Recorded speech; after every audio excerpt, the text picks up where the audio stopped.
Curriculum की बात करते हैं या हमारी गवर्नमेंट करिकुलम बनाती है तो हम सिर्फ उसके कंटेंट की तरफ देखते हैं और कंटेंट को हम करिकुलम समझते हैं। कौन से ग्रेड में क्या पढ़ाया जाएगा, किस ज़बान में पढ़ाया जाएगा या किस ज़बान में पढ़ाया जाएगा और क्या पढ़ाया जाएगा, किस हद तक पढ़ाया जाएगा, उसको हम करिकुलम कहते हैं। एक्चुअल करिकुलम और आइडियल करिकुलम जो है वो उससे कहीं ज़्यादा है। Aga Khan university examination board अब हम नेक्स्ट ईयर अपनी 25th एनिवर्सरी सेलिब्रेट करेंगे and since the inception we have been using the national curriculum.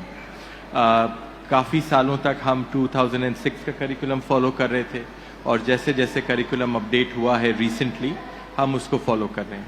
I think I would like to start with कि करिकुलम होता क्या है और करिकुलम है क्या। देखिए, जब हम करिकुलम की बात करते हैं या हमारी गवर्नमेंट करिकुलम बनाती है तो हम सिर्फ उसके कंटेंट की तरफ देखते हैं और कंटेंट को हम करिकुलम समझते हैं। जैसे लर्निंग ऑब्जेक्टिव्स अगर डिफाइन हो गए, डिफरेंट सब्जेक्ट्स आपने आइडेंटिफाई कर लिए कि कौन से ग्रेड में क्या पढ़ाया जाएगा, किस ज़बान में पढ़ाया जाएगा या किस ज़बान में पढ़ाया जाएगा और क्या पढ़ाया जाएगा, किस हद तक पढ़ाया जाएगा, उसको हम करिकुलम कहते हैं। हालांकि करिकुलम, एक्चुअल करिकुलम और आइडियल करिकुलम जो है वो उससे कहीं ज़्यादा है। उसमें आप ये भी डिफाइन करते हैं कि इसको कौन पढ़ाएगा, कहाँ पढ़ाएगा, क्या रिसोर्सेज की ज़रूरत होगी, उसको स्टूडेंट्स की अचीवमेंट को मेजर कैसे किया जाएगा, कैसे पता लगेगा कि करिकुलम सही से इम्प्लीमेंट हुआ और अगर कहीं पे गैप्स हैं तो वो गैप किसके हैं, यानी असेसमेंट, और फिर इवैल्यूएशन और किस तरह पढ़ाया जाएगा, टीचिंग एंड लर्निंग। तो बाकायदा करिकुलर इवैल्यूएशन, चाहे वो नेशनल लेवल पे हो, प्रोविंशियल लेवल पे हो, इस कंप्लीट प्लान और डॉक्यूमेंट को करिकुलम कहते हैं। एंड आई थिंक मेरे साथियों ने बिल्कुल सही आइडेंटिफाई किया। हमारे जो गैप्स रहे हैं in the country over the past decades, I would say, is the implementation.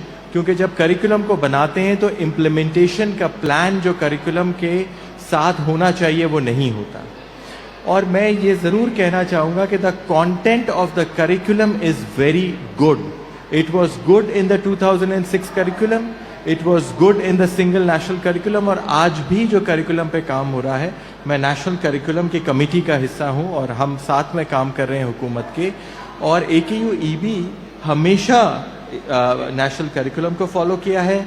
हमारे अपनी इवैल्यूएशंस रही हैं, स्टूडेंट आउटकम्स को हम मेजर करते हैं, हमारी यूनिवर्सिटी डेस्टिनेशंस, इंटरनेशनली हमारे स्टूडेंट्स की अचीवमेंट्स और इंटरनेशनल इवैल्यूएशंस। यहाँ तक कि जब 2014 में हमने एक बहुत एक्सटेंसिव इंटरनेशनल इवैल्यूएशन की one of the top agencies of the world से, उनका एक जुमला मैं कोट करना चाहता हूँ। They said AKU examination board proved that using the Pakistani curriculum in Pakistani schools for Pakistani students with Pakistani teachers can achieve internationally recognized best education. So ये उसी नेशनल करिकुलम का जो है वो हिस्सा था। सिंगल नेशनल करिकुलम का फॉल्ट बिल्कुल ये रहा कि उन्होंने ये चाहा कि हर कॉन्टेक्स्ट में एक ही जैसा करिकुलम अचीव हो जाए और हर स्कूल को जो उनका विजन था कि वो एक हद पे लाके रोकें। आई थिंक ये दो मेन फॉल्ट थे। अगर बेसिक आइडेंटिफाई कर देते कि ये बेसिक हर जगह हो और additional then they should have left to the different context, different cultures, different resources, और उस एस्पिरेशन को स्कूल्स की स्टॉप ना करते तो वो गलती नहीं हुई होती। गुड न्यूज़ ये है कि गवर्नमेंट ने उसको, प्रेजेंट गवर्नमेंट ने रिकग्नाइज किया है। Now there is no single national curriculum, उसको SNC से NNC कर दिया है, न्यू नेशनल करिकुलम कह रहे हैं। और बिल्कुल इसी जज्बे के साथ काम हो रहा है कि वो बेसिक्स आइडेंटिफाई करेंगे, कोर आइडेंटिफाई हो रहा है, but nobody will be stop to go beyond.